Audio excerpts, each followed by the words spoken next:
एक बार फिर खबर उत्तराखंड के विकासनगर से सामने आई है। जैसा कि सर्दी का मौसम शुरू हो चुका है और बीमारियों का प्रकोप भी बढ़ने लगा है। विकासनगर के उपजिला चिकित्सालय में खांसी, जुकाम और बुखार के मरीजों की संख्या लगातार बढ़ रही है। इस संबंध में उपजिला चिकित्सालय के डॉक्टर केसर सिंह चौहान ने कहा कि सर्दी से बचाव के लिए गर्म कपड़े पहनने चाहिए और ज्यादा सर्दी में बाहर नहीं निकलना चाहिए।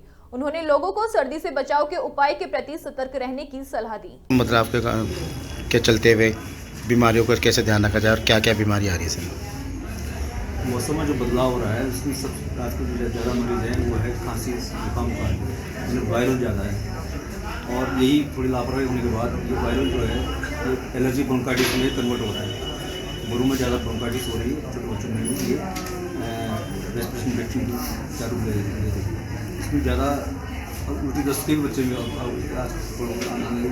ठंड की वजह से ज़्यादा प्रिकॉशन यही है कि भाई आप इसमें ठंड से बचें।